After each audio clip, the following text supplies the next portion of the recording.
Agora a gente vai falar de uma parte muito importante.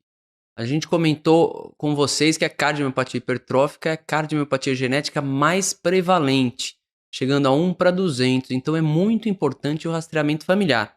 Você tem aquela pessoa acometida, não reflete só nela.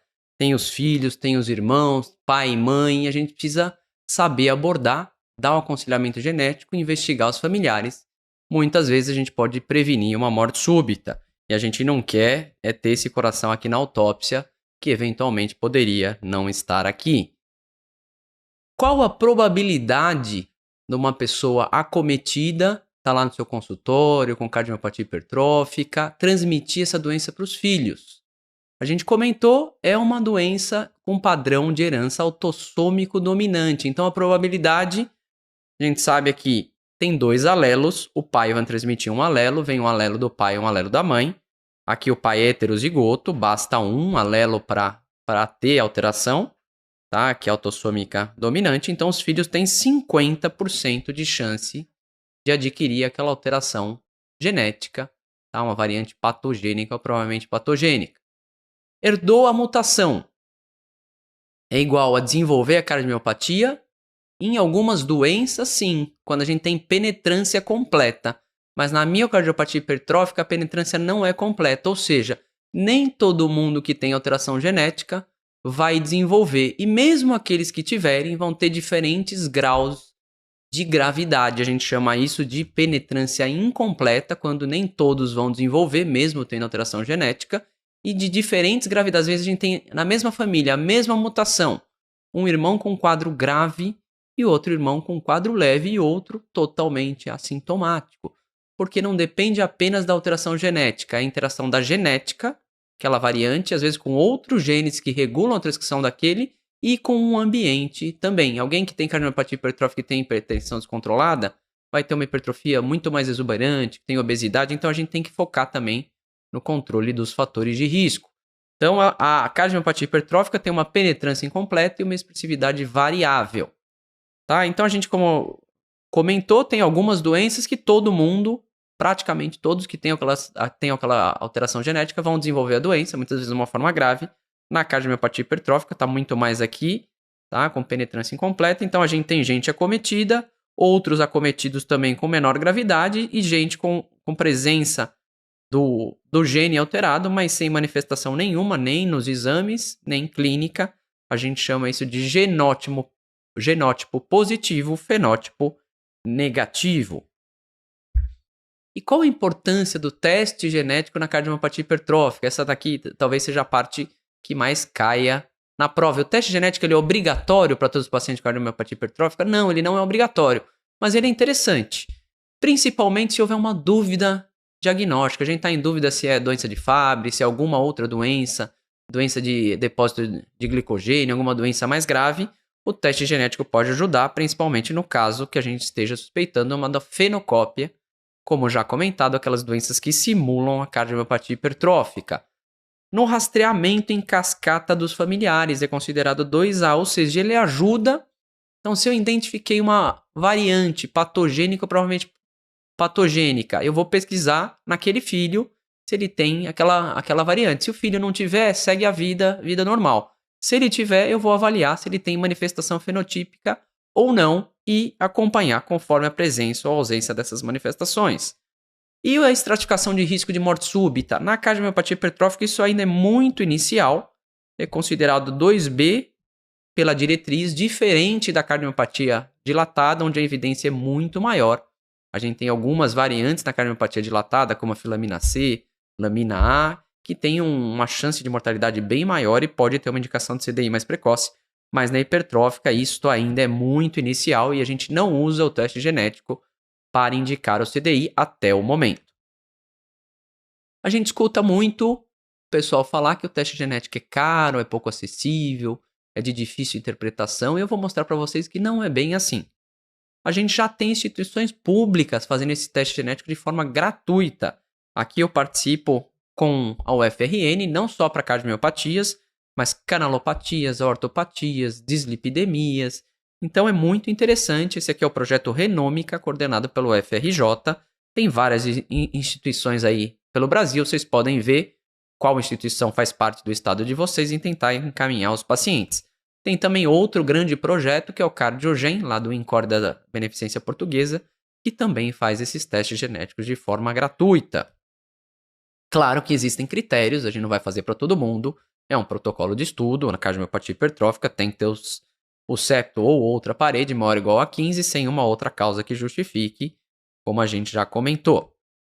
E existe um painel específico para cardiomiopatia hipertrófica. Esses são os genes mais relacionados, sabidamente relacionados a esta doença, principalmente, como a gente comentou, tá? O MYBPC3 e o MYH7, cadeia pesada da beta-miosina. Como pedir e interpretar o teste genético? Como é que a gente pede? A gente pede um painel genético para miocardiopatias hereditárias. Você pode pedir especificamente só para hipertrófica, vai ter menos genes, mas em geral, quando vai pedir pelo privado, você pede um painel mais amplo que inclui genes que podem dar tanto forma ou fenótipo hipertrófico, dilatado, restritivo, e a gente vai pedir por NGS, que é o sequenciamento de nova geração. Ele tornou o exame muito mais barato e possibilitou sequenciar vários genes ao mesmo tempo, tá ampliando a investigação aí e o conhecimento sobre as alterações genéticas na cardiologia. Tá aqui um exemplo de um teste de um laboratório com vários genes. O problema quando tem muito gene é saber como interpretar. O termo mais correto hoje não é usar mutação, porque aquela alteração genética ela pode levar a alguma repercussão ou não. Quando a gente fala mutação, lembra lá do X-Men, acha que vai ter um monte de alteração, mas você pode ter mutações onde não vão mudar a proteína, tá? Então é uma variante benigna ou provavelmente benigna, que tem uma baixa probabilidade de causar doença, variante de significado indeterminado, que a gente ainda não sabe, tem poucos dados para dizer se causa ou não doença, e aqui vem as duas principais, a variante patogênica, tá? Aqui que já definitivamente já está estabelecido que ela causa doença, e a provavelmente patogênica tem aí pelo menos 90% de chance de causar a doença, então muito importante vocês conhecerem essa classificação. E aqui um exemplo, então a gente olha primeiro o gene, MYPP3 é um gene sabidamente relacionado à cardiomiopatia hipertrófica. Olhei lá, em heterozigose, você tem aqui uma alteração provavelmente patogênica, então dentro de um contexto, eu sei que aqui tem pelo menos 90% de chance de causar doença, então esse é um teste genético positivo. Se essa pessoa tiver filhos, irmãos, eu posso ir direto já pesquisar só esta variante, não preciso fazer a pesquisa de vários outros genes, eu foco nesta variante. Aqui outro exemplo, outro gene relacionado à cardiomiopatia hipertrófica, MYH7, essa daqui já é patogênica. A outra, provavelmente, essa daqui é patogênica. Vieram outras alterações, essa daqui eu sei que não tem nada a ver, porque ela só dá doença em homozigose. Vocês não precisam saber isso de cabeça, o próprio laboratório solta. Essa daqui poderia causar cardiomiopatia hipertrófica, mas bem mais raramente do que a MYH7, e é de significado incerto. Então essa daqui é a variante que muito provavelmente está causando a doença, e eu vou investigar os familiares com esta variante. E se o resultado vier negativo, eu excluo cardiomiopatia hipertrófica? Não, porque nem todas as mutações são conhecidas. A gente sabe que varia de 45% a 60%. Quanto mais histórico familiar, mais pessoas na família acometida, maior a probabilidade do resultado vir positivo. Tá? Então a mensagem é: ausência de mutação não exclui a doença. Tá? Aqui mutação, eu digo para vocês, variante patogênica ou provavelmente patogênica, em inglês likely pathogenic.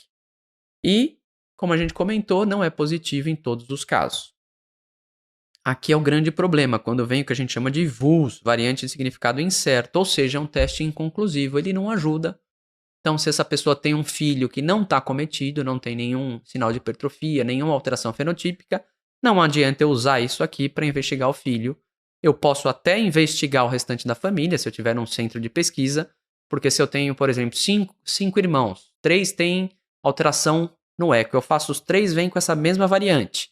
2 não tem alteração, vem sem a variante, aí eu já vou ajudar a reclassificar ela para provavelmente patogênica. Mas, em geral, quando vem VUS, a gente não vai usar esse exame para investigar a família. Então, vamos lá, suspeita de cardiomiopatia hipertrófica. Lembrar que o teste genético ele pode ser feito para confirmar, para ajudar no rastreamento da família. prever a progressão da doença, isso ainda é muito inicial, e guiar orientações de tratamento também é muito inicial na cardiomiopatia hipertrófica, mas pode eventualmente ajudar. Fiz o teste genético, veio negativo ou de significado indeterminado, eu não vou usar o teste para rastrear a família, eu vou fazer a vigilância clínica dos familiares, com eletro, ecocardiograma e avaliação clínica seriada, depois a gente vai falar conforme a idade. O teste veio positivo, ou seja, veio uma variante patogênica, ou provavelmente patogênica, num gene relacionado à cardiomiopatia hipertrófica, eu vou usar isso para rastrear os familiares, tá? Se aquele familiar veio com aquela variante identificada, a gente vai ver se ele já tem manifestação fenotípica, ou seja, alteração no eletro, eco, e aí a gente vai seguir conforme aquela alteração. Se veio negativo, não tem necessidade, aquele filho, aquele irmão veio negativo, ele leva a vida normal. Não tem necessidade de teste genético adicional, nem de rastreamentos, tá? Isso a gente chama, tá, o rastreamento em cascata. A gente começa investigando os familiares em primeiro grau, tá? Filhos, pais, irmãos, e se esse irmão tiver cometido, eu vou investigar os filhos desse irmão e assim em diante. Lembrar que tem repercussão não só pro paciente, nem só para os filhos que já nasceram, como para aqueles que venham a nascer. Existe a possibilidade de fazer fertilização in vitro e selecionar embriões sem alteração genética. Então, tem algo reprodutivo muito importante. Então, a gente tem que orientar, se tiver mulher em idade fértil, homem que pretenda ter filho, dessa possibilidade, que é uma possibilidade cara, mas é uma possibilidade a se considerar. E na investigação dos familiares, se a gente tiver acesso ao teste genético, fica muito mais fácil. Aqueles que não têm a variante, se ela tiver sido identificada, eles vão levar a vida normal, mas muitas vezes a gente não tem acesso ou ainda não fez, e o eco vai ser o método de escolha no rastreamento dos pacientes com suspeita, integrado sempre à avaliação clínica e eletrocardiográfica.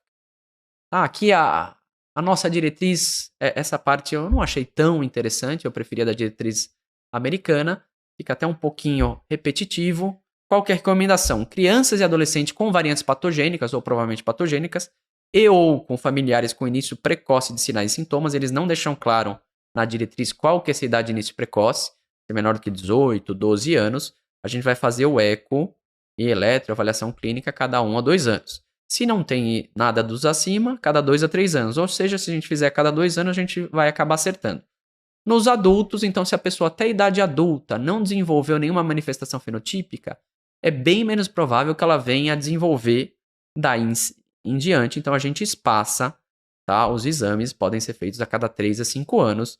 Em pacientes com sintomas, a gente vai fazer, tá, os exames a qualquer momento. Aqui é um pouco repetitivo esse outro quadro, mas o que ele acaba colocando? O que ele considera crianças e adolescentes, fica até um pouquinho confuso, até 30 anos. Ou seja, adultos aqui, cada 3, 5 anos, quando passar dos 30 anos. Certo? Então é isso aí, cada 1 a 2 anos, naqueles com variantes patogênicas ou provavelmente patogênicas ou com familiares em idade precoce. Nos adultos a gente passa por mais tempo. Então a gente fala de uma parte importante, que é o rastreamento dos familiares, rastreamento cascata, porque é uma doença autossômica dominante, então é muito importante a gente rastrear toda a família.